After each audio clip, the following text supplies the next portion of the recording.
comenzar nuestra clase de hoy y ya como nosotros estamos haciendo desde hace unos cuantos miércoles atrás, que hemos comenzado a estudiar los dogmas marianos, vamos a continuar y hoy les traigo el dogma de la perpetua virginidad de María.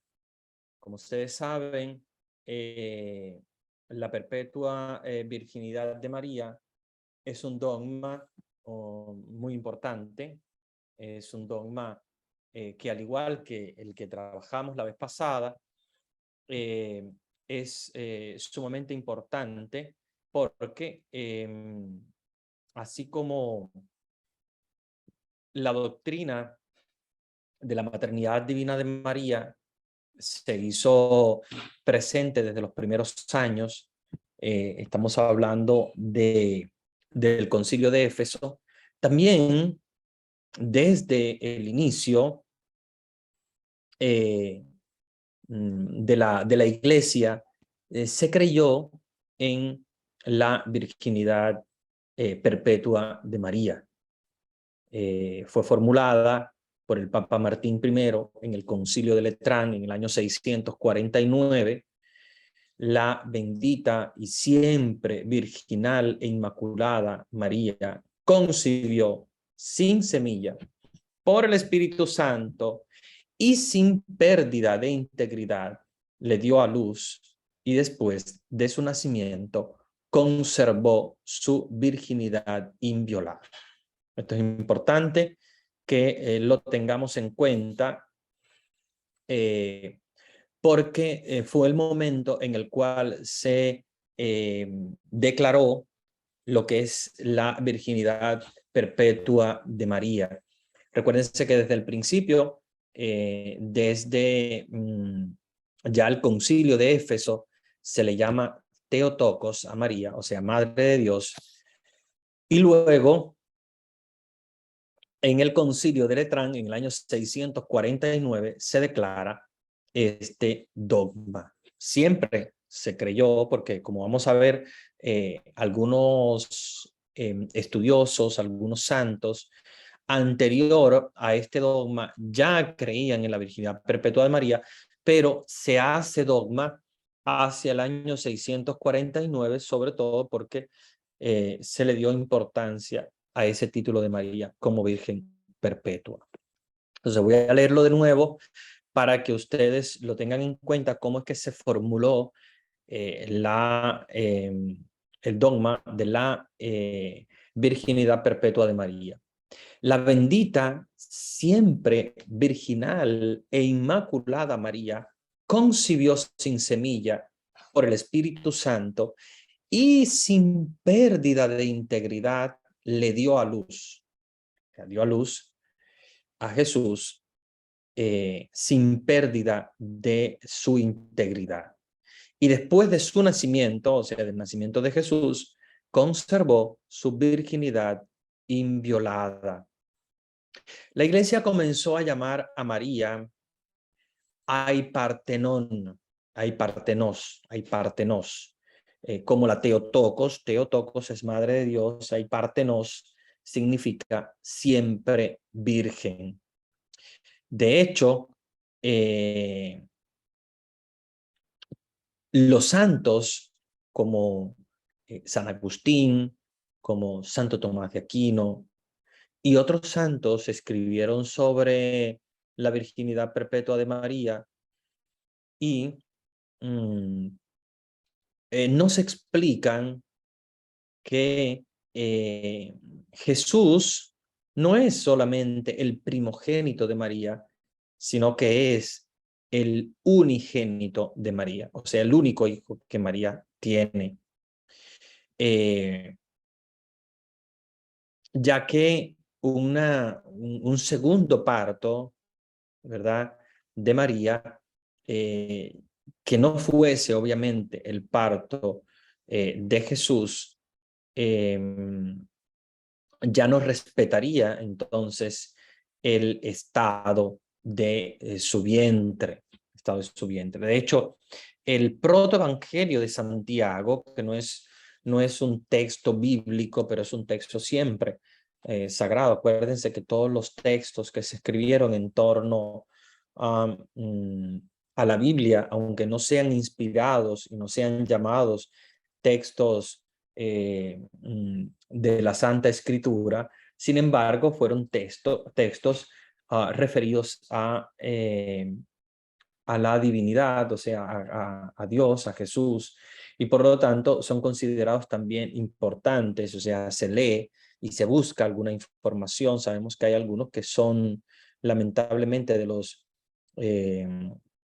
evangelios apócrifos, algunos son falsos, pero hay algunos que nos hablan de acuerdo a la Sagrada Escritura y no tienen ninguna contradicción en lo absoluto. El mismo protoevangelio de Santiago, que es contemporáneo con la Sagrada Escritura, tiene un mensaje muy similar y describe cómo la mano de la partera, que obviamente en la Biblia no se habla de la presencia de una partera, pero el protoevangelio de Santiago sí lo dice. No podemos atestiguar porque no es, obviamente, forma parte de la Biblia, pero es un escrito contemporáneo con la Biblia y podemos también nosotros estudiarlo y buscar alguna información que a veces no tengamos. Y él dice que como la mano de la partera que intentó probar la integridad de la Santa Madre, introduciendo su dedo en María, estalló en llamas y se secó. Es un texto, obviamente, del protoevangelio de Santiago, no es un texto bíblico, ¿no? Pero nos habla cómo la integridad de la virginidad de María se mantuvo incluso en el parto. La Iglesia nos enseña que la virginidad de María es revelada ya por las Escrituras y es reafirmada desde el credo de los apóstoles, que afirma que Jesús fue concebido por el Espíritu Santo, nacido de la Virgen María. O sea, fíjense cómo ya la Iglesia desde el principio no la llama María, la llama la Virgen María. Si María no hubiese quedado virgen después del parto, pues no se le hubiese llamado virgen. Se le llama virgen precisamente porque mantuvo la virginidad incluso después del parto. Porque si no hubiese quedado virgen, no tendría ningún sentido llamarla Virgen María ahora, en la actualidad, si no hubiese quedado virgen después del parto. Se le hubiese llamado nació de María y listo.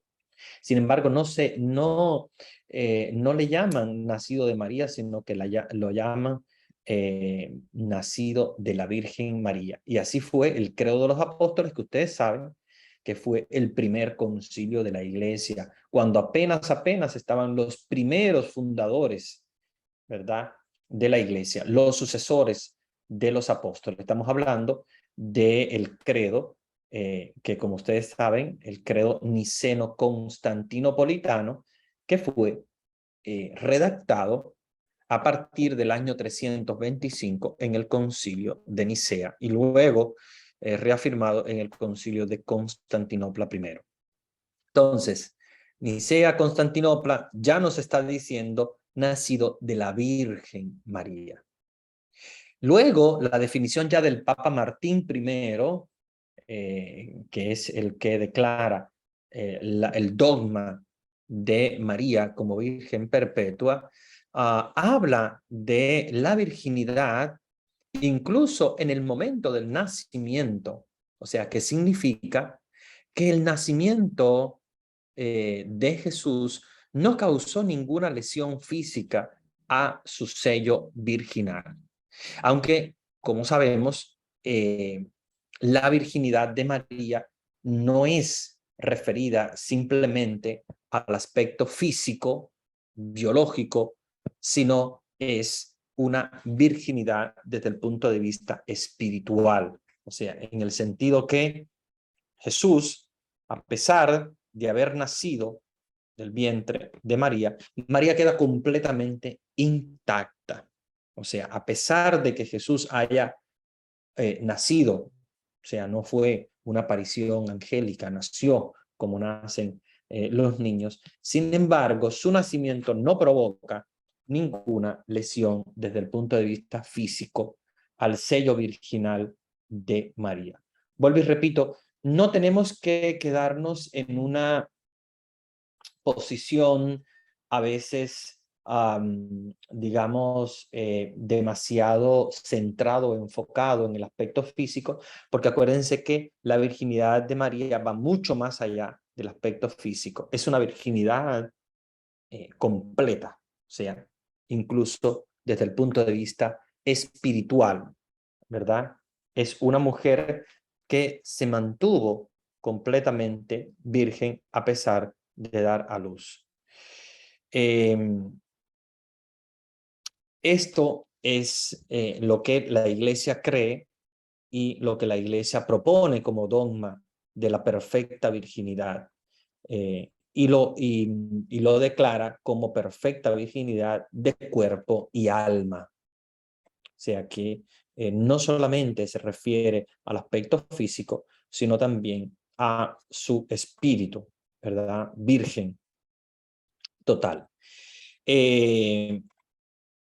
María, como virgen, ¿verdad? Hasta el final de su vida terrenal, no tuvo relación física con su marido, ni dio a luz más hijos, sino que ella es la nueva creación, es el nuevo comienzo de la historia de la salvación, y así fue como el Concilio Vaticano II, que como ustedes saben es el último concilio de la Iglesia, es el concilio al cual nosotros nos referimos más porque es el más reciente, nos habla precisamente de esto en la Lumen Gentium número 57. Lumen Gentium es uno de los libros, acuérdense, es una declaración conciliar, pero llamamos libro porque es tan grande el Concilio Vaticano II que es como si fueran pequeños libros, como si fuera una Biblia con pequeños libros, porque es bastante amplia, bastante extensa. En una de sus constituciones, la Lumen Gentium, el número 57, dice: esta unión de la madre con el hijo en la obra de la salvación se manifiesta desde el momento de la concepción virginal de Cristo, luego también en el nacimiento de nuestro Señor, que no disminuyó la integridad virginal de su madre, sino que la santificó. O sea, vean qué hermoso como el Concilio Vaticano II nos habla que el nacimiento de Jesús no solamente no disminuyó su integridad virginal, o sea, la integridad virginal de María, no solamente no disminuyó, sino que la santificó. O sea, el paso de Jesús del vientre de María hacia el exterior, hacia el mundo, santifica a la propia Virgen María a través de su paso. Entonces, recuerden que el nacimiento de Jesús lo que hace es todavía santificar y eternizar el vientre de la Virgen María como puro, santo, inmaculado y virgen. Entonces, aquí tenemos ya un punto muy interesante. Me gustaría hablarle del protoevangelio de Santiago solamente como curiosidad. Recuérdense que el protoevangelio de Santiago, a diferencia de lo que hemos leído ahora, la Lumen Gentium, es una doctrina de la iglesia porque es magisterio de la iglesia, es un concilio. Los evangelios, como ustedes saben, obviamente son palabra de Dios. Sin embargo, los evangelios apócrifos, a pesar de que no son inspirados, en el sentido de que no creemos en la inspiración de los evangelios, algunos nos ayudan a descubrir desde el punto de vista, digamos, histórico, ¿no? A descubrir desde el punto de vista histórico cuando ya la iglesia comienza a pensar en algún tema. No sé, ahora estamos hablando de la virginidad perpetua de María, pero podría ser otros temas, podemos buscar en los evangelios apócrifos a ver qué se pensaba en esa época sobre algún tema en específico, ¿verdad?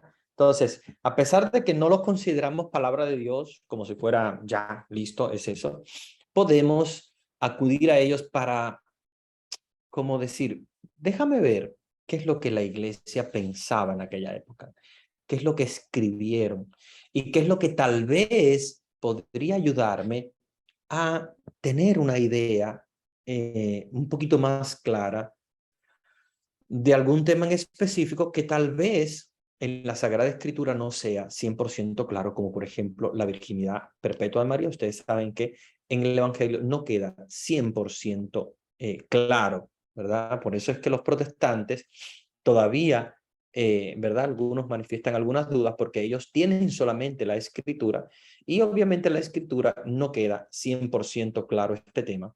Por lo tanto, ellos se inventan todo lo demás. Pero a nosotros nos gusta ir a la fuente. Y una de las fuentes interesantes es el protoevangelio de Santiago, que como les digo, vuelvo y repito, no es de la Sagrada Escritura, no está inspirado, pero nos da eh, algunas, algunas ideas de lo que creían en esa época.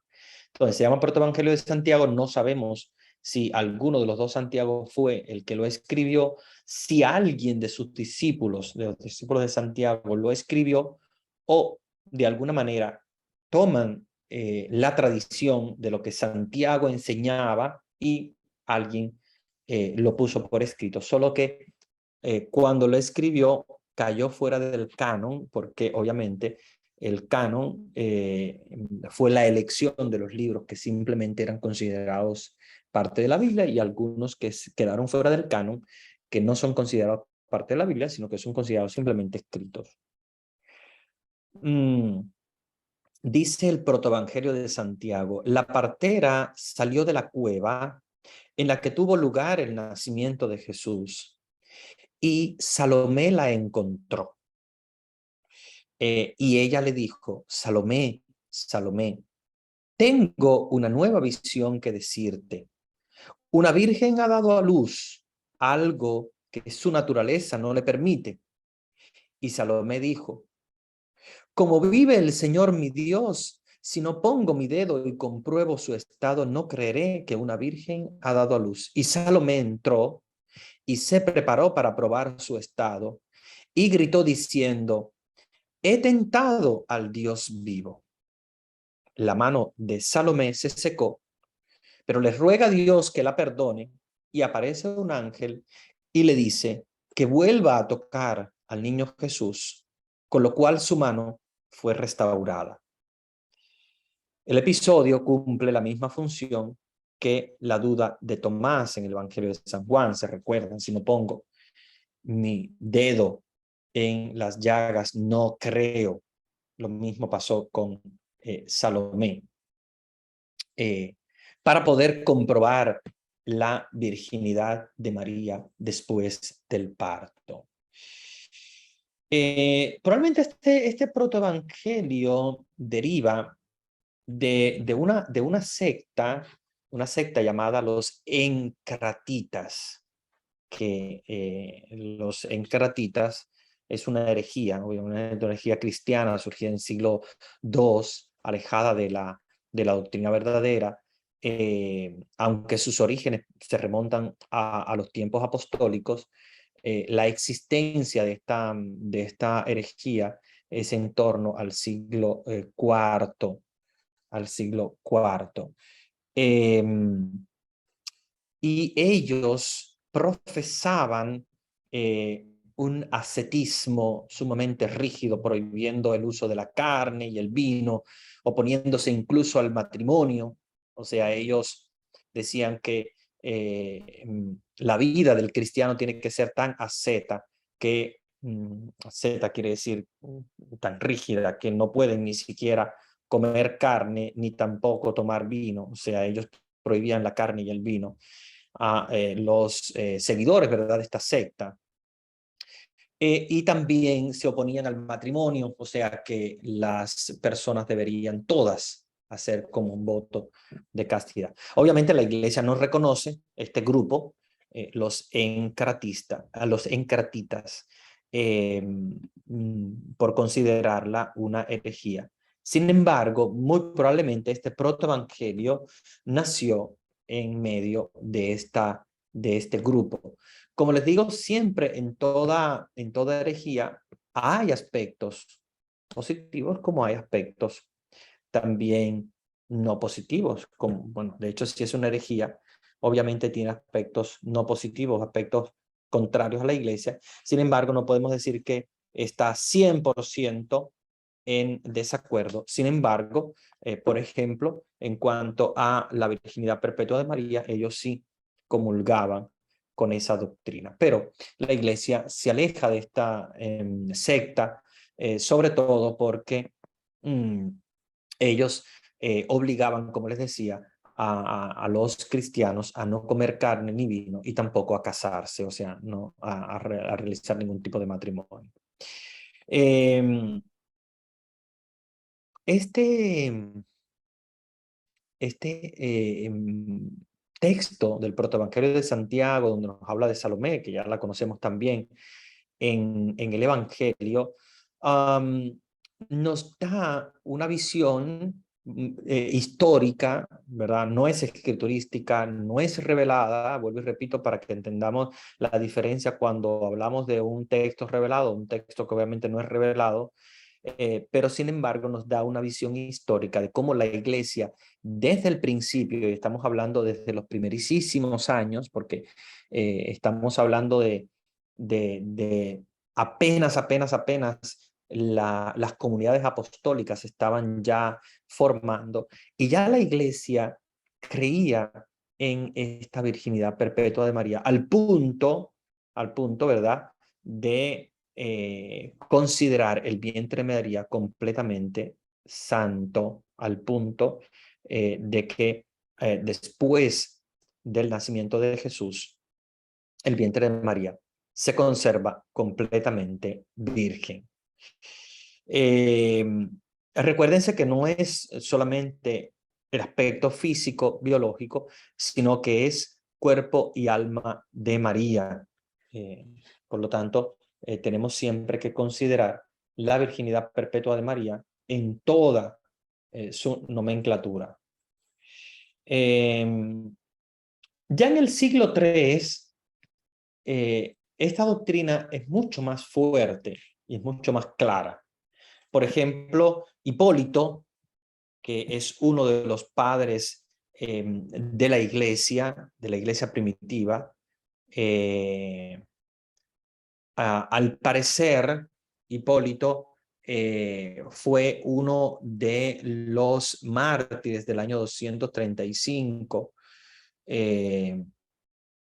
y es honrado como mártir. Es un escritor de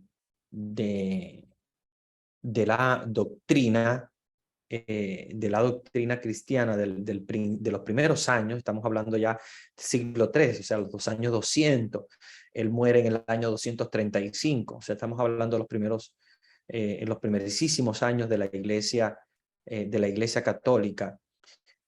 San Hipólito de Roma nos habla de María y nos dice que María era siempre virgen. Es la primera vez que escuchamos este nombre que obviamente lo usamos en la actualidad, María siempre virgen.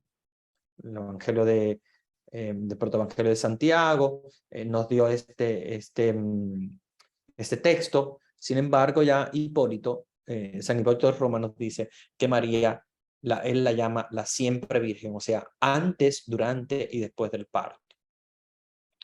Orígenes, que es otro gran padre de la iglesia, uno de los más grandes, fue un defensor muy grande de esa doctrina de la virginidad perpetua de María. Y promovió, ¿verdad?, que María sea considerada como virgen perpetua. Y por lo tanto, defendió la virginidad perpetua de María en sus obras. Incluso una de ellas se llama La Perpetua Virginidad de María. Es un escrito muy antiguo, sumamente antiguo, pero es una obra apologética escrita, eh, escrita en este caso por San Jerónimo, y que tiene en cuenta la doctrina de San Hipólito, de Orígenes y de los primeros padres de la Iglesia.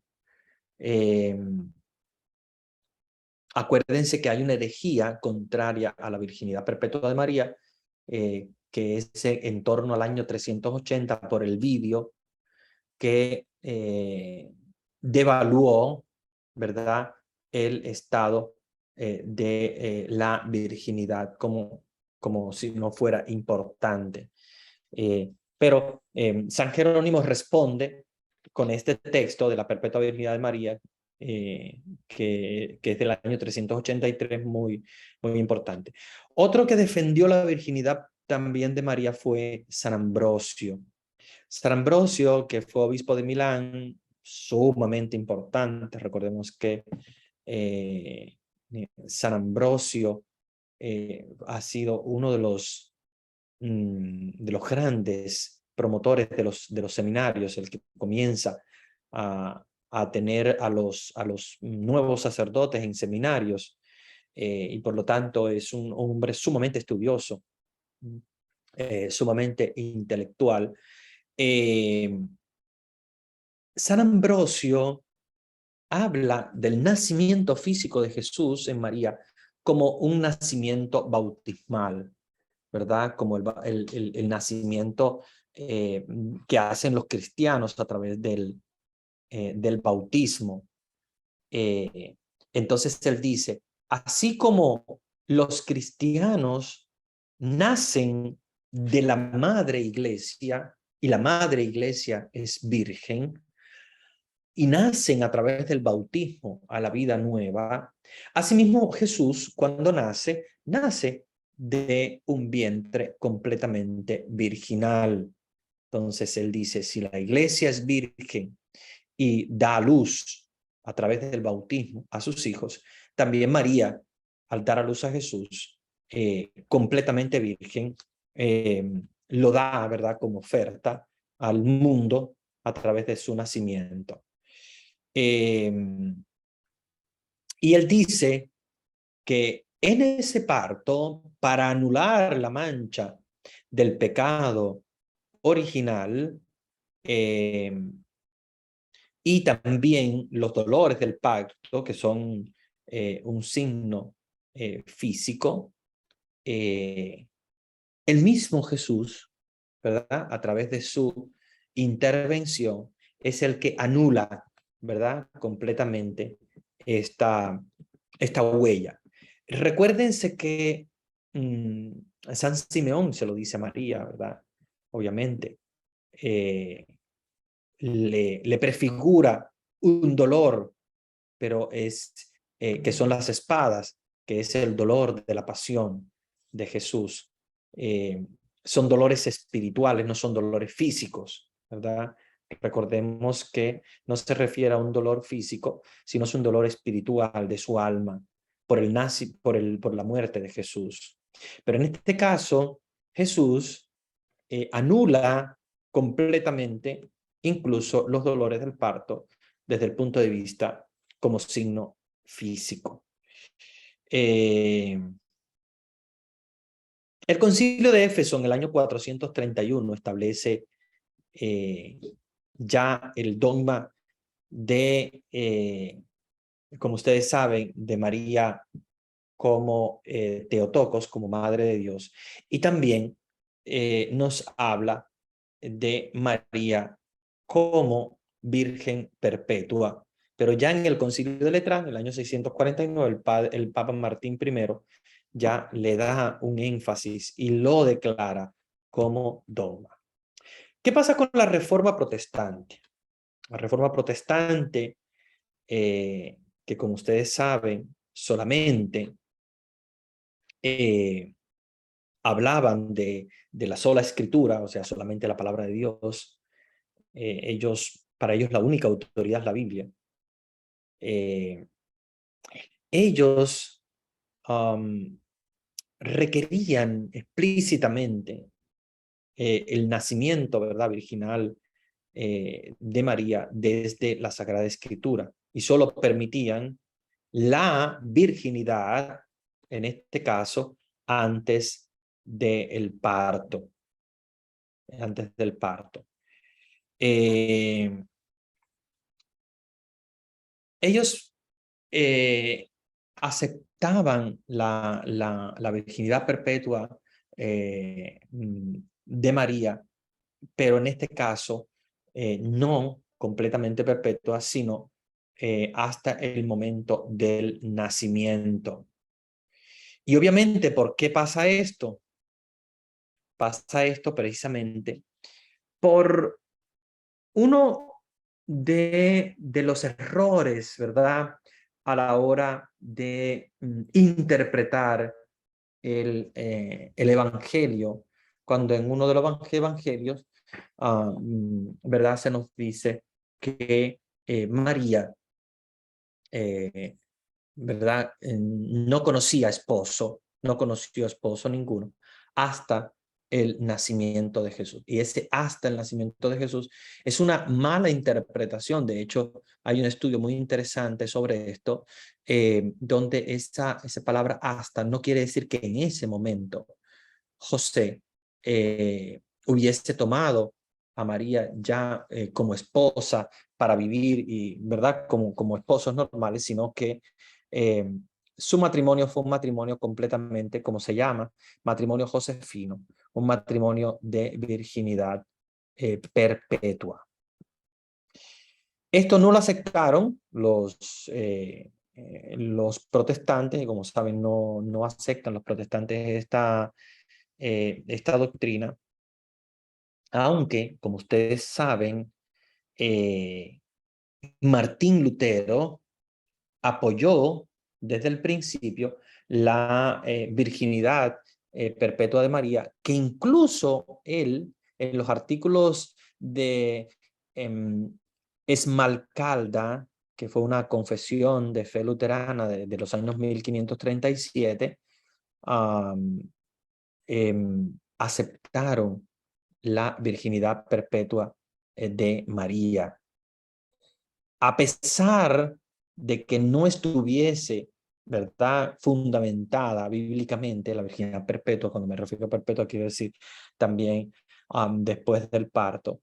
Sin embargo, ellos, los primeros reformadores protestantes, dígase Martín Lutero, Zwinglio, John Calvino y John Wesley, que es el cofundador del metodismo.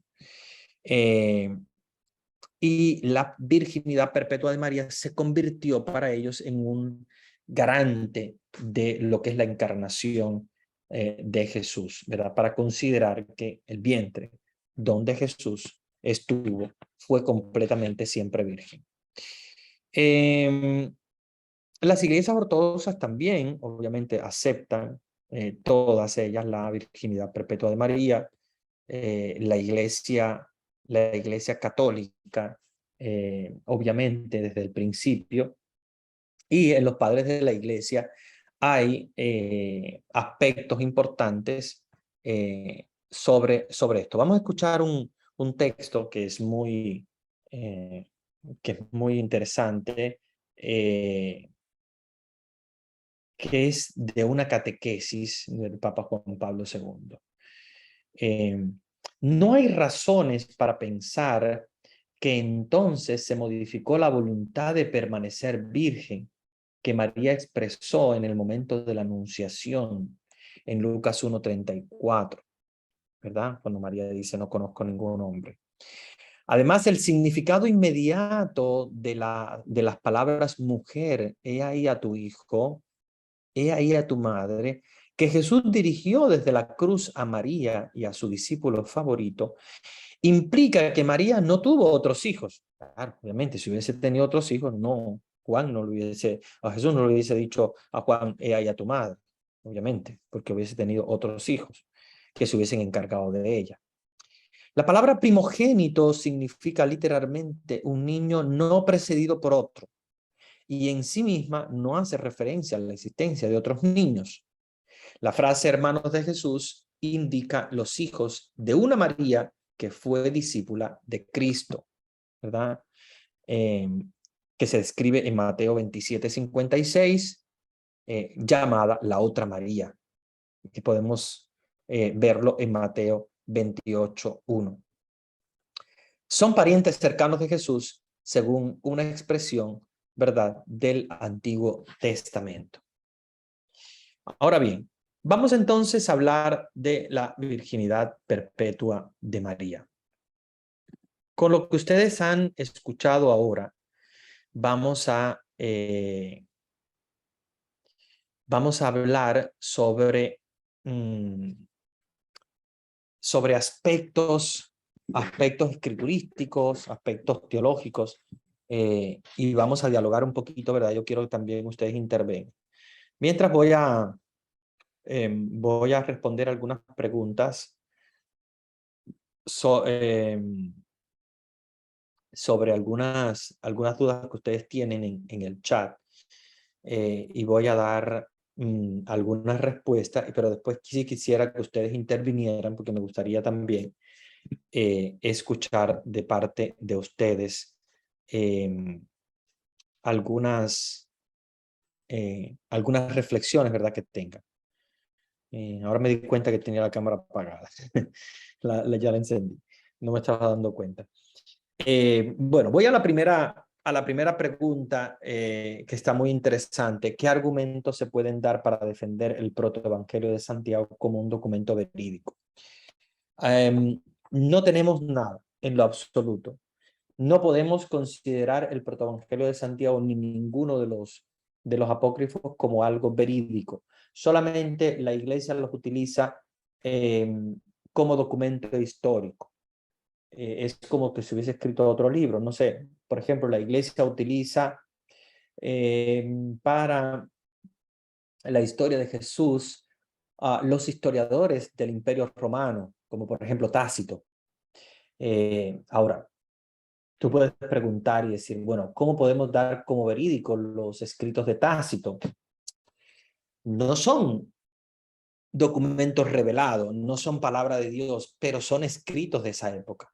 Entonces, si nosotros quisiéramos como profundizar un poquito en qué fue lo que pasó con Jesús, o qué fue lo que pasó con los primeros cristianos después de Jesús ascender a los cielos cuando ellos van a Roma, pues hay pocos escritos.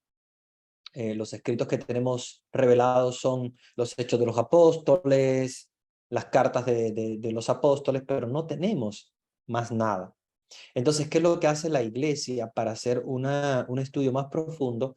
La iglesia busca los documentos históricos que no son revelados, vuelvo y repito, eh, que sean revelados. Tampoco podemos decir que no son verídicos ni que son verídicos. Simplemente nos apoyamos en ellos para estudiar la historia, ¿verdad? Y a la hora de estudiar la historia, la iglesia busca fuentes. Claro, obviamente, no podemos decir esta fuente es 100% verídica o esta fuente no lo es. Simplemente estudiamos y buscamos a ver qué es lo que pasaba en esa época. Y, por ejemplo, como uno de los grandes escritores de la historia en la época de Jesús fue Tácito, no es un escrito revelado, no es palabra de Dios, pero es un historiador. O sea, es una persona que en esa época, como ahora, era un historiador, veía los acontecimientos y los escribía, ¿verdad? Y se mantuvieron esos escritos durante muchos años, y ahora la iglesia los estudia para ver, o sea, no solamente la Sagrada Escritura, porque obviamente sí, ahí tenemos mucha información, pero no 100%. Vamos a ver un escritor no cristiano, uno que simplemente lo que hacía era escribir sobre la historia de los emperadores y lo que pasaba en el Imperio Romano y tomaba notas de lo que estaba pasando, obviamente con Jesús o con cualquier otro acontecimiento del Imperio Romano, vamos a ver qué es lo que dice de Jesús. Y hay muchas cosas que obviamente coinciden con lo que el Evangelio dice. Por lo tanto, entonces es como ver desde otra óptica. Claro, no la podemos ver como una revelación de Dios, porque Tácito no escribe bajo la influencia del Espíritu Santo, sino que es un historiador. Lo mismo pasa con el protoevangelio. O sea, esto es una secta de una gente sumamente estricta que, como les digo, ellos llevaban una vida de ascetismo muy fuerte, donde no se podía hacer esto, no se podía esto, no lo otro, pero habían algunos que escribían, y a la hora de escribir, contaron la historia de lo que escuchaban de los apóstoles, y este protoevangelio de Santiago se conoce que obviamente fue escrito por algunos que, tal vez no el mismo Santiago, pero algunos que escuchaban la tradición de Santiago. Lo mismo que hizo, como ustedes saben, Lucas con Pablo, y lo mismo que hizo Marcos con Pedro, escribieron de lo que ellos escucharon de los apóstoles. Ahora, la iglesia no lo considera porque obviamente dentro del propio libro hay contradicciones internas, por lo cual la iglesia dice, no, este libro no es inspirado. Hay otros apócrifos que también quedaron fuera por el hecho de que la iglesia no los consideró inspirados porque no cumplieron con lo que es el escrutinio de la doctrina para darnos cuenta de que era realmente inspirado por Dios, y por eso quedaron fuera, y otros quedaron fuera por el tiempo, porque fue también escritos un poquito después de los escritos bíblicos, o sea, de la Biblia, o sea, de los últimos escritos que, como ustedes saben, fue al final el Apocalipsis. Entonces, obviamente, al ser escrito con una posterioridad muy grande, tal vez quedaron fuera desde el punto de vista también histórico. Pero la iglesia los busca. ¿Cómo podemos decir que es verídico? No podemos decir que es 100% verídico, tampoco podemos decir que es mentira. Simplemente lo tenemos que considerar como consideramos a Tácito a la hora de estudiar la historia de Jesús o del imperio, como un escrito de otro ángulo, o sea, como para ver otro aspecto. Entonces, ¿a mí qué me dice eso? A mí me dice que realmente Salomé con su dedo puso, no, o sea, yo no puedo creer como revelado una, una doctrina como, igual también en los evangelios apócrifos hay aspectos interesantes. Decía que el niño Jesús de pequeñito con el barro formaba pajaritos y hacía así, y los pajaritos tomaban vida y volaban, o sea que hacía milagros ya desde chiquitito. No podemos nosotros considerar estos apócrifos como revelados, porque obviamente la iglesia no los considera revelados, pero sí te ayuda a pensar cómo pensaba la comunidad cristiana de esa época. Y estamos hablando de los primeros cristianos, que luego se convirtieron en sectas o lo que sea que haya pasado, pero eran los primeros cristianos. Entonces, a mí ese texto, o sea, no lo puedo creer al pie de la letra como revelado por Dios, porque no es palabra de Dios. No puedo decir que si Salomé fue la que fue, que metió su dedo, que luego tuvo que tocar al niño para curarse y tal. No puedo creerlo de esa manera, pero sí me da a mí como una información. Me dice, oye, ya los primeros cristianos creían en la virginidad perpetua de María. O sea, ya los primeros cristianos estaban hablando de que el nacimiento de Jesús no menoscabó absolutamente la virginidad de María, sino que al contrario, como dice la Lumen Gentium, la santificó, o sea, que no afecta absolutamente la virginidad de María. ¿Cómo fue? No sabemos, obviamente, si fue de esa manera, si dio el dedo, porque obviamente no tenemos una información exacta que nos haya dicho cómo, ¿verdad? De qué manera nació Jesús para no romper la virginidad de María. Lo que sabemos es que no rompe la virginidad de María, eso sí lo sabemos, y eso es lo que creía la iglesia. Y este texto lo que me dice es que la iglesia desde el principio, o sea, desde los primerísimos años, ya la iglesia lo creía, solamente que no tenemos un texto, lamentablemente, inspirado que nos diga con exactitud eso cómo pasó, sino que lo que tenemos es un apócrifo, tenemos unos escritos de los santos y los primeros cristianos, los padres de la iglesia, de los primeros siglos. Sí lo tenemos, pero no tenemos absolutamente, lamentablemente, nada que sea escriturístico, o sea, que sea bíblico, desde el punto de vista bíblico, más que obviamente los textos que conocemos que hablan de la virginidad de María antes del parto. Luego, después del parto, no tenemos una alocución directa, solo tenemos es indirecta, o sea, unos escritos indirectos, pero qué bueno que ya este protoevangelio de Santiago, a pesar de que no es palabra de Dios, sí es un escrito antiguo, es un escrito de los primeros cristianos, y ya me dice que los primeros cristianos creían en la virginidad perpetua de María. Por lo tanto, no es un invento del Papa Martín en los años 600, sino que ya desde el principio, de los primeros cristianos, ya existía la creencia de la virginidad perpetua de María.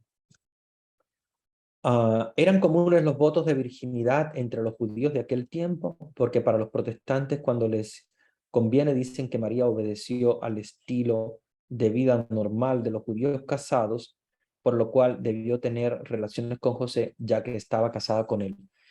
Sí, los judíos, la virginidad no era para los judíos algo positivo. Acuérdense que para los judíos una virginidad implicaba que la persona no iba a tener hijos.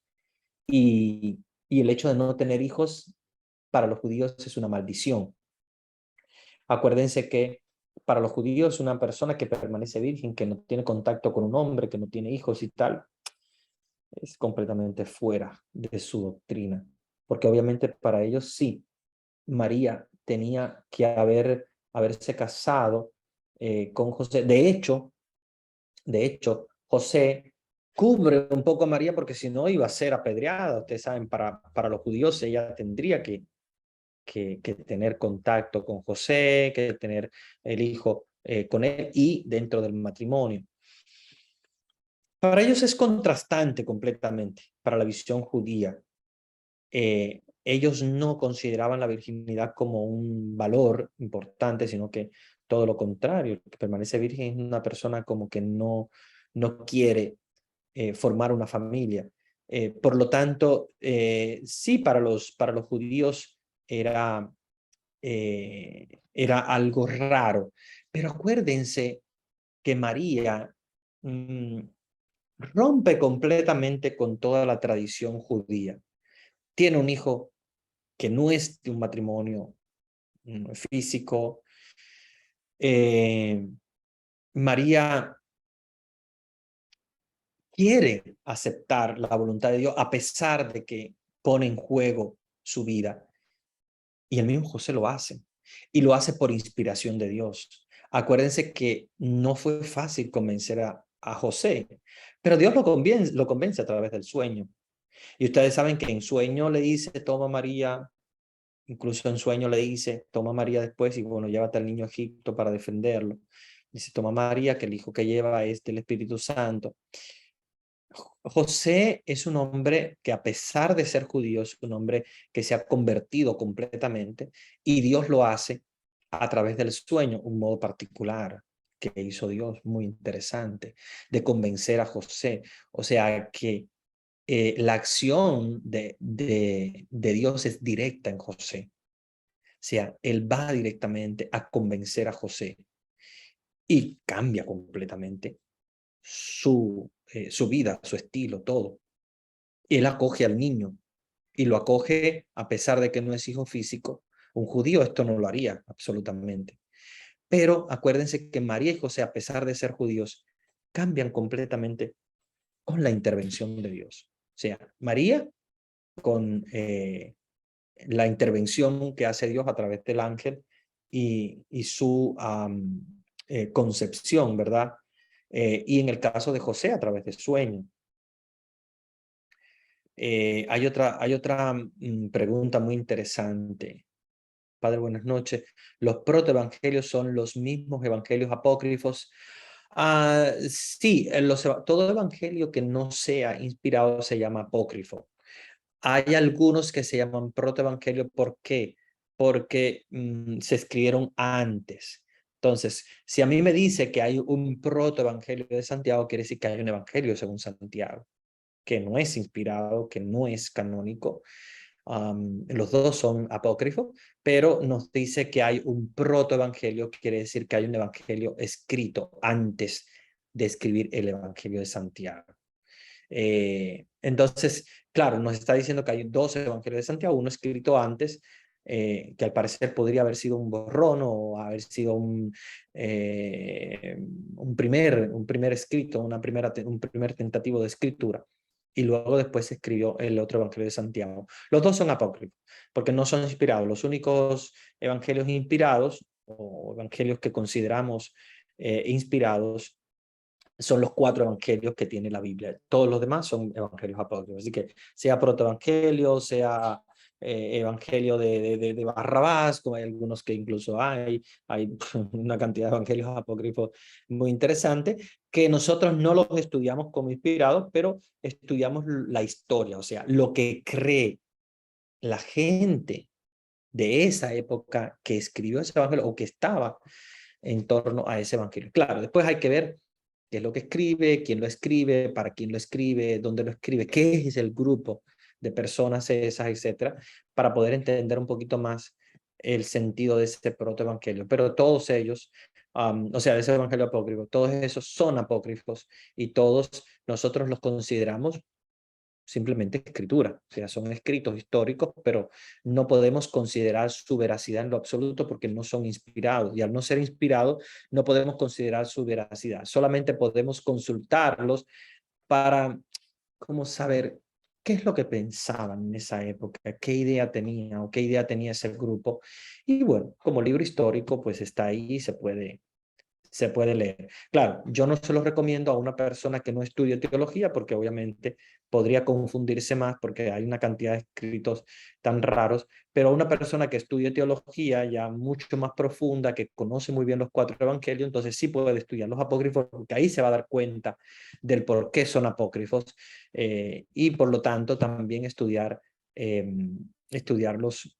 un poquitico podría ayudarnos también a como a darnos una idea de cuáles eran los tipos de doctrinas que habían, porque dentro de ella hay doctrinas que no están fuera de lo que la iglesia cree, pero hay otras que sí, completamente fuera y completamente contrarias a los evangelios verdaderos, que son los evangelios inspirados, ¿no? Los 4 evangelios. Isaías 7:14, en un texto que sustenta la virginidad después del parto o solo se refiere a la virginidad antes del parto. ¿Cómo explicarlo a un protestante? Esta es una de las preguntas que yo le tenía a ustedes. Pero bueno, vamos a ver primero Isaías 7:14 para que podamos empezar con él, porque esto es una de las preguntas que quería para ustedes para que nosotros podamos enriquecernos unos con otros, ¿verdad? Vamos a buscar en el libro de Isaías, capítulo 7, versículo 14, dice, pues bien, el Señor mismo va a darnos una señal. He aquí que una virgen está encinta y va a dar a luz un hijo y le pondrá por nombre Emmanuel. El nombre virgen ya en el Antiguo Testamento nos está diciendo que no es solamente una virginidad antes del parto, porque si fuera una virginidad antes del parto, obviamente no se le llamaría virgen, porque ya no sería virgen, como les decía también igual en el credo. Claro, aquí estamos hablando de Isaías, Isaías es anterior a la Virgen María, por lo tanto podría estar hablando solamente de una concepción antes del parto. Sin embargo, el credo de los apóstoles ya no es anterior a María, es posterior y la sigue llamando virgen. Entonces, sea desde Isaías que la llama virgen, sea después de Isaías, como por ejemplo el credo de los apóstoles en el concilio de Nicea, que ya de por sí la llama explícitamente virgen, estamos hablando entonces de una virginidad que no es solamente antes, sino que es llamada virgen, quiere decir que su nombre es virgen, por lo tanto no es solamente virgen antes del parto, porque si hubiese sido virgen antes del parto solamente, entonces no se llamaría virgen, porque después del parto ya pierde la virginidad. Se llama virgen porque permanece completamente virgen. Ahora, yo quiero ahora darles a ustedes la palabra, porque creo que he hablado demasiado el día de hoy. A mí siempre me gusta que ustedes también intervengan, que den sus ideas, que puedan participar para que no sea simplemente un monólogo, ¿verdad? De mi parte, sino enriquecernos todos. Yo sé que ustedes también han estudiado mucho sobre esto y son devotos muy grandes de María. Y yo quiero Padre, también que ustedes estén preparados para afrontar cualquier situación, ¿verdad? De parte de los protestantes. padre. Alguien creo que estaba hablando, sí. Sí, buenas noches, padre. Aquí Homero Marroquín de San Lorenzo, San Ujú, Marcos, Guatemala. ujú, Eh, con respecto a lo que se está hablando de la virginidad de Santísima Virgen María, fíjese que bueno, yo estaba escuchando ahí que también habían hecho referencia con respecto a Isaías, pero también ujú, lo confirma San Mateo, ¿verdad? Donde dice que la Virgen concebirá y dará a luz un hijo, al que le ujú, pondrán el nombre de Manuel. Que eso, o sea, que San Mateo lo está confirmando. O sea, ujú, prácticamente la virginidad viene hablándose de ahí. Entonces ahora la situación es así. En este caso, como San José, que no tuvo ujú, relaciones con ella, antes del parto, ¿verdad? Entonces, y en eso es donde los hermanos separados se enfocan, dice, bueno, sí, como usted ya lo había indicado, ¿va? Que antes ahí la están respetando, pero después sí tuvo, dice. Entonces, en este caso, mi conclusión es así, no sé si está bien o no, pero ujú, por lo que yo entiendo, si Dios envió al ángel Gabriel a la Santísima Virgen María, y luego entonces ya sabemos que la Santísima Virgen María es esposa del Espíritu Santo.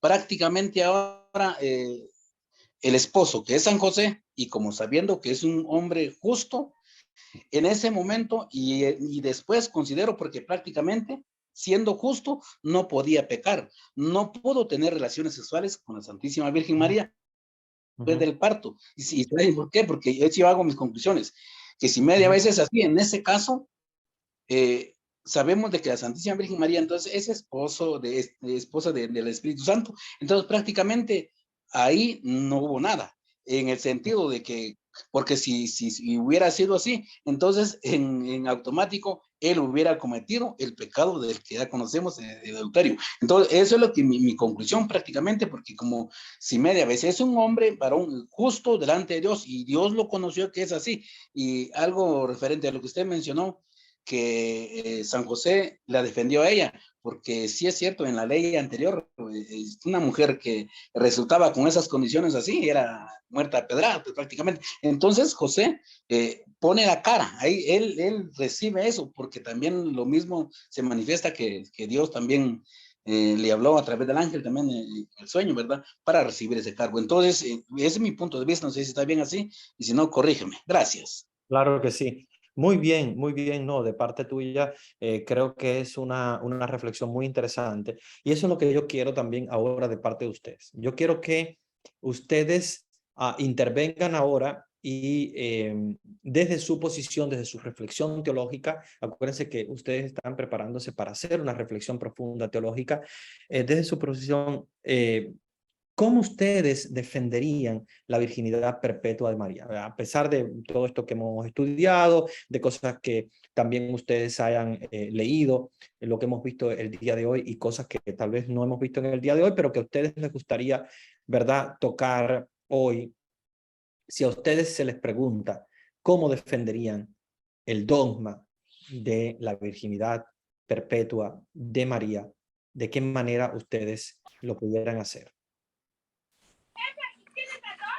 Yo, padre, Adelante. Guadalupe, que en Isaías 7:14 se Ujú, nos dice que la joven dará luz a un, voy a leerlo. ujú, Isaías 7:14, estoy buscando. Ahí nos habla dice, Isaías 7:14 dice, el Señor pues les dará esta señal. La joven está embarazada y tiene una ahí adelante y dará a luz un varón a quien le pone el nombre de Emmanuel. Sabemos que el nombre de Emmanuel es el nombre de Dios con nosotros. Entonces yo defendería con Isaías 7:14 porque esa es la señal. La señal, ¿miren el bordado que tiene? Ujú. La señal es que ella iba a ser diferente a las otras mujeres del mundo, ¿verdad? Esa era la señal que iba a venir y que ella iba a ser virgen antes del parto y después del parto ella iba a seguir siendo virgen. Porque si la Virgen María no fuera virgen antes del parto y después del parto, entonces Jesús, el hijo de ella, no sería el Mesías. Para que, ahí sí estoy emocionada, para que el Mesías viniera de esta virgen. La virgen tenía que ser virgen antes del parto y después del parto, ¿verdad? Porque si ella iba a ser como normal, como nosotros, como todas las mujeres iba a ser normal, entonces el hijo que ella tenía no iba a ser el Mesías, ¿verdad? Esa era la diferencia que hay entre la mujer del mundo y la Virgen María, ¿verdad? Entonces, en Gálatas 4:4 nos dice, en Gálatas 4:4 allí nos dice que el hijo, voy a leerlo.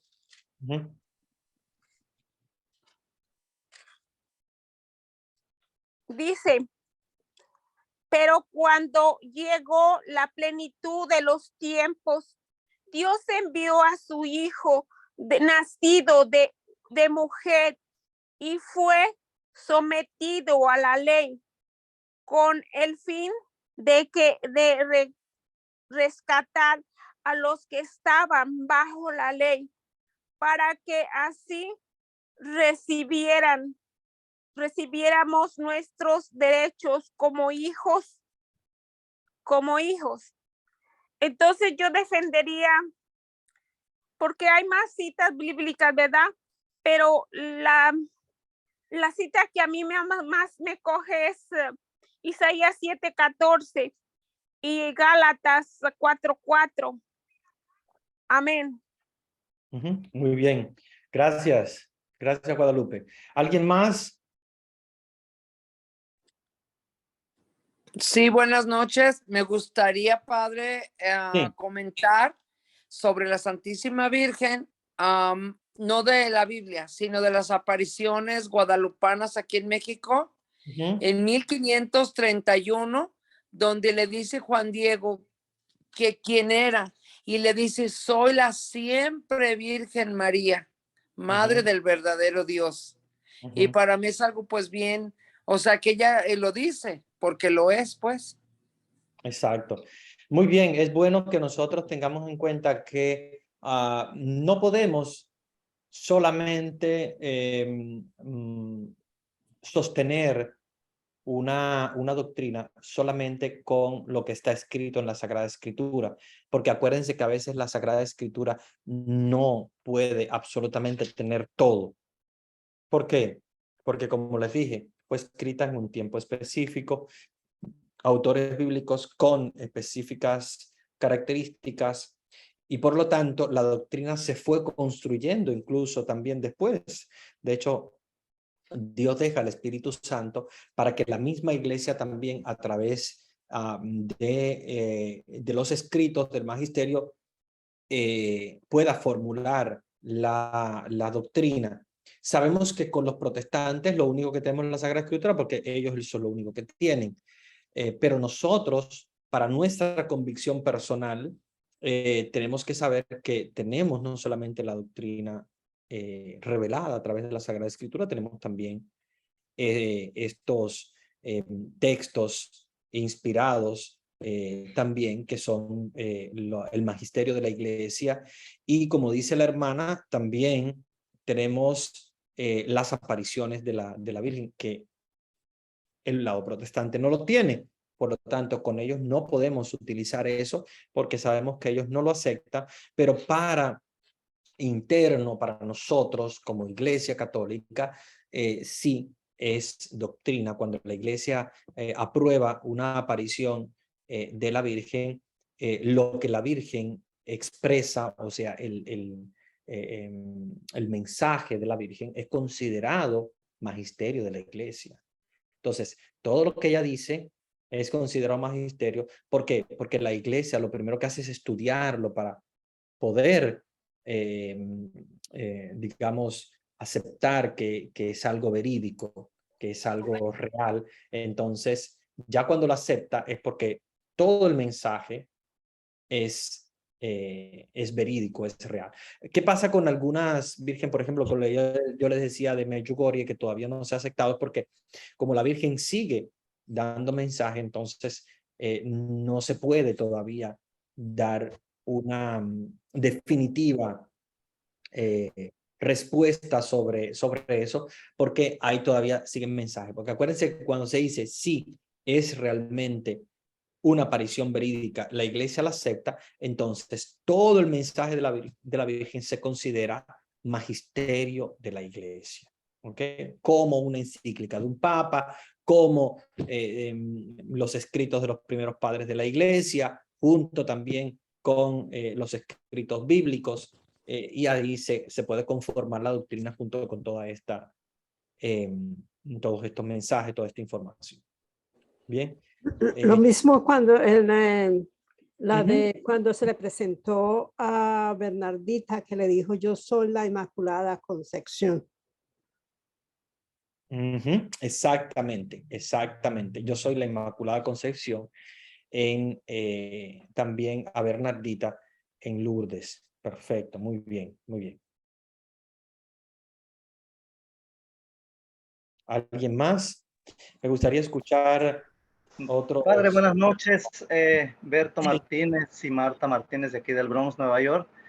Solamente me gustaría compartir, si se puede decir, cierta información, ¿verdad? Que a veces uno va adquiriendo y tomando, retomando la enseñanza que usted nos está proporcionando, ¿verdad? Que la perpetua virginidad de María, que como ya todos tuvimos la oportunidad, que desde niños se nos ha enseñado, y ahora que lo estamos pues estudiando en estos dogmas marianos, nos enseña que María es virgen antes, durante y después del parto.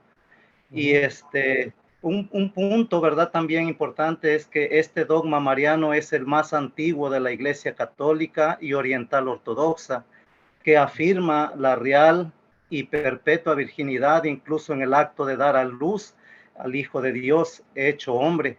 Así María fue siempre virgen por el resto de su vida, siendo el nacimiento de Jesús como su hijo biológico una concepción milagrosa. Cuenta que en el año 107 Ignacio de Antioquia ya describía la virginidad de María. Santo Tomás de Aquino también enseñó esta doctrina, que María dio el nacimiento milagroso sin apertura del útero y sin perjuicio para el himen. Esta doctrina ya era un dogma desde el cristianismo primitivo, habiendo sido declarada por notables escritores como San Justino Mártir y Orígenes. El Papa Pablo IV lo reconfirmó en Cum Aurundam el 7 de agosto de 1555 en el Concilio de Trento. Cuenta que la doctrina de la virginidad perpetua de María, que es de fide, es decir, como una parte esencial de la fe, afirma que María fue virgen antes, durante y después del parto, la naturaleza triple. Esta doctrina subsume la doctrina del nacimiento virginal de Jesús. Esta doctrina es distinta a la del dogma de la Inmaculada Concepción de María, que se refiere a la concepción de la Virgen María sin mancha del pecado original. En término griego, hay partenos, o sea, siempre virgen, está atestiguado por Epifanio de Salamina desde el siglo IV. Es ampliamente utilizado en la liturgia de la Iglesia Ortodoxa Oriental. El Catecismo de la Iglesia Católica también incluye al término aipartenos y refiriéndose a la constitución dogmática Lumen Gentium, que establece que el nacimiento de Cristo no disminuyó la integridad virginal de su madre, pero lo santificó. O sea, la doctrina de virginidad perpetua aparece entre algunas iglesias anglicanos y luteranos, pero no todos o todas esas iglesias aprueban la doctrina. Las oraciones litúrgicas ortodoxas orientales normalmente terminan con recordando a nuestra más santa, pura, bendecida y gloriosa Señora, o sea, la Madre de Dios y siempre Virgen María. Lo que quería yo compartir con los hermanitos y con usted, padre. Muy bien, gracias, gracias. Buenas noches, padre. Buenas noches. Buenas noches, hermanos. Tal vez habría que agregar que para nosotros los católicos fundamentar la virginidad perpetua de María sería recordarle a los protestantes que Martín Lutero reconocía la virginidad perpetua de María y que ellos, pues, como su líder máximo, deberían de leer todas las, no sé cómo se le llama lo que escribió Martín Lutero, donde incluso quien se refiere mucho más bonito a María es Martín Lutero en sus cartas, ¿verdad? Eso sería importante también hacerlo ver. Sí, sí, es muy importante, sobre todo, claro, hay algunos de ellos que ya no están tan ligados a Lutero, sobre todo porque hay algunas sectas muy interesantes que incluso ni siquiera ellos dicen que fueron fundados hace poco, sino que ellos están desde los apóstoles. Por ejemplo, hay una iglesia que se llama Iglesia de Jesucristo, que son también evangélicos y son fundados hace poquísimo, pero ellos alegan de que ellos no son tampoco de la Reforma Protestante, sino que ellos son como los verdaderos desde el principio, incluso antes de la Iglesia Católica y todo. Sabemos que es falso, obviamente, pero algunos de ellos no están ni siquiera muy relacionados con el protestantismo, con Lutero. Sin embargo, algunos sí, no solamente los luteranos, que obviamente ellos sí ya tienen su nombre por Lutero, sino otros, como por ejemplo anabaptistas o el grupo de anabaptistas, que están muy relacionados también con la doctrina de Lutero. El mismo Lutero, y de puño y letra todavía está, habla precisamente de la virginidad perpetua de María en uno de sus artículos llamado el artículo de Esmalcalda, es como le llaman, en alemán obviamente Smalcaldich artikel, que es un poco, digamos, un resumen de los escritos de Lutero. Ahí habla especialmente de la virginidad perpetua de María. Entonces, sí, claro, creo que es bueno recordárselos para que ellos lo tengan en cuenta y sepan que Lutero y también Calvino y los primeros reformadores hablaban de la virginidad perpetua de María. Después estas doctrinas fueron cambiando porque acuérdense que ellos no siguen especialmente un tipo de doctrina, sino que cada uno, incluso dentro de las propias iglesias, tú vas a una iglesia pentecostal y no todas las iglesias pentecostales creen en lo mismo, ni todas las iglesias pentecostales tienen el mismo pensamiento, ni el mismo pastor, ni nada. Entonces, sí, lamentablemente a veces es un poco difícil ir por la línea de Lutero, porque a veces ellos incluso se desmarcan un poco de de la doctrina de Lutero, pero sí, para nosotros tenemos que saber que Lutero creyó siempre también en la virginidad perpetua de María. No sé si alguien más quiere hacer alguna intervención. Hola, padre, soy yo, Geralda. Buenas noches, padre. Buenas noches. Buenas noches, padre. Bueno, le quiero decir que todo que usted ha hablado esta noche fue muy informante, muy interesante. Nunca yo he escuchado estas historias de lo que los cristianos de antes pensaban de nuestra madre, la Virgen María, ¿no?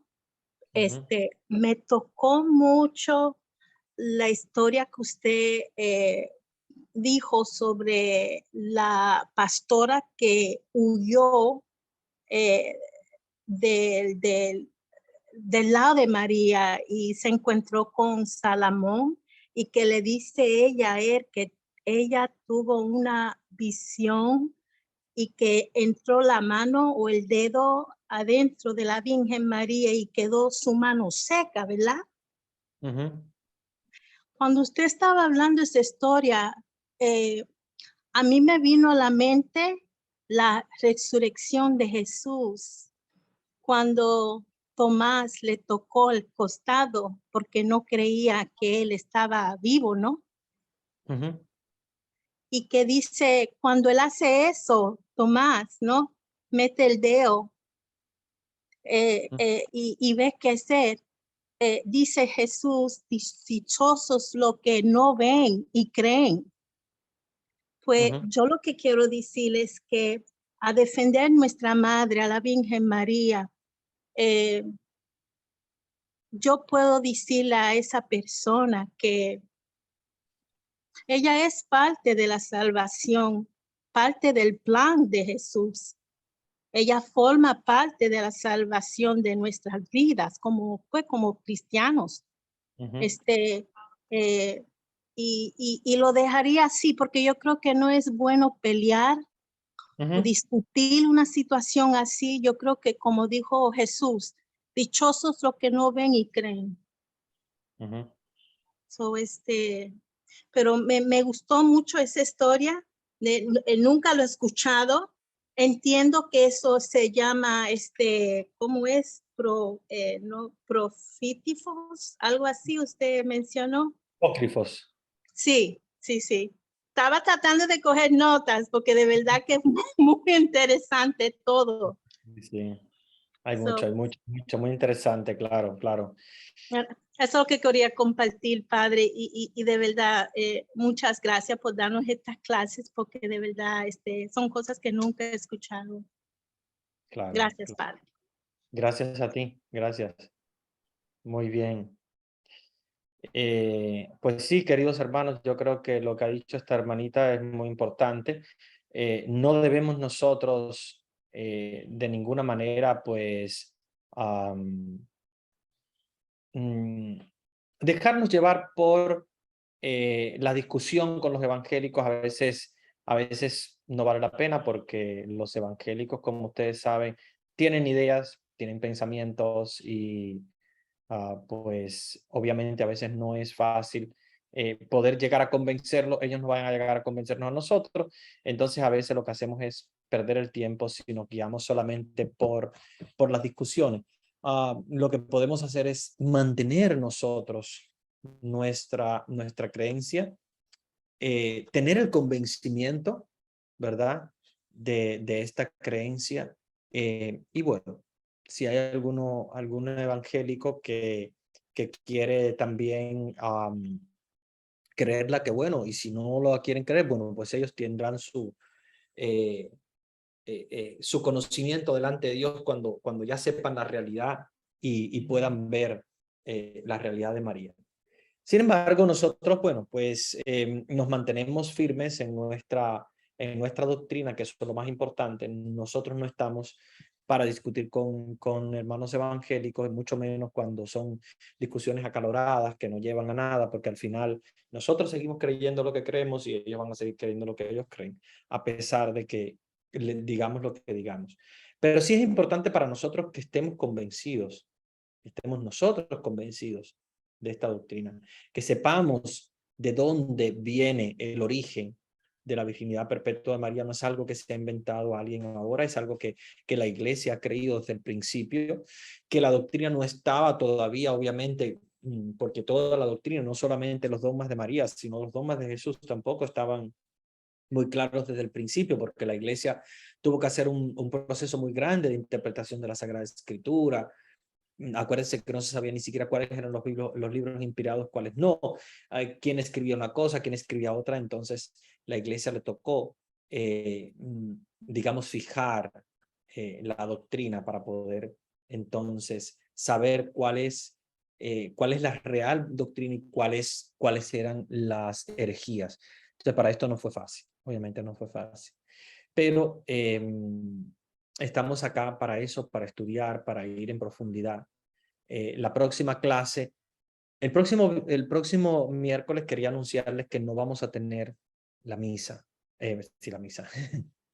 la clase, porque el próximo miércoles yo voy a estar en Cuba y lamentablemente allá no hay internet, o hay internet pero es muy, muy, muy, muy malo, que ni siquiera se puede uno conectar a Zoom. Entonces, bueno, de hecho no existe, no hay conexión a Zoom, allá solamente por WhatsApp y eso. Entonces, no voy a tener ningún acceso, aparte que mi celular ni siquiera va a tener internet allá mientras estoy, pero voy a estar una sola semana, así que nada más nos vamos a perder el próximo miércoles.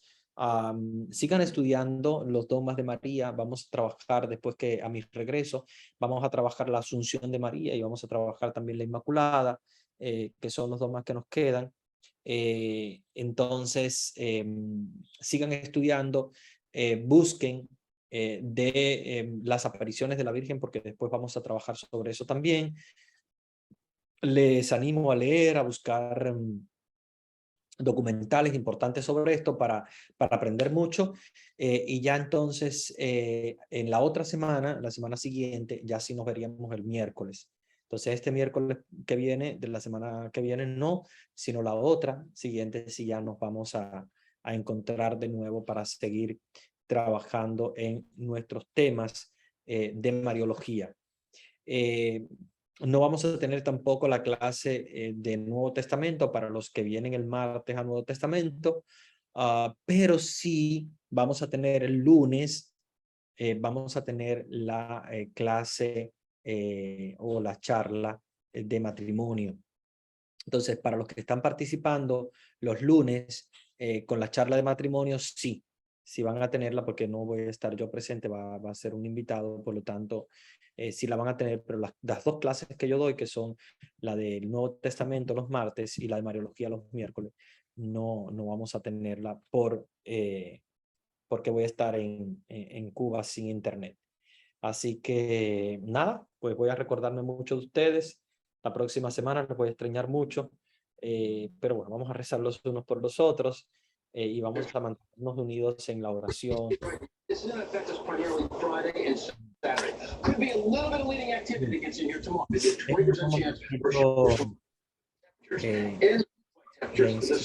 Micrófonos.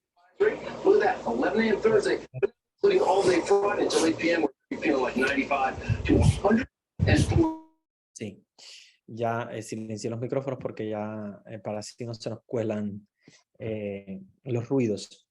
Voy a darles la bendición. Vamos a presentar en la oración a todos sus familiares, las personas que ustedes quieren que llegue la bendición. Vamos a hacer esta bendición extensiva a todas las personas que ustedes aman, para que Dios, que es el que bendice, pero por intercesión de María, nos obtenga esa bendición que necesitamos. Él, por los méritos de María siempre Virgen, nos obtenga todo aquello que nuestro corazón hoy desea, si es su santa voluntad, si Él lo desea, pero sobre todo que bendiga a todos nuestros familiares, a todas las personas que necesitamos hoy en día, que reciban una bendición especial. El Señor esté con ustedes. Y la bendición de Dios Todopoderoso, Padre, Hijo y Espíritu Santo, descienda sobre ustedes y permanezca para siempre. Hermanos y hermanas, no tenemos ahora mismo, bueno, los avisos. Vanesita le iba a dar los avisos, pero ella está en su trabajo, en una emergencia.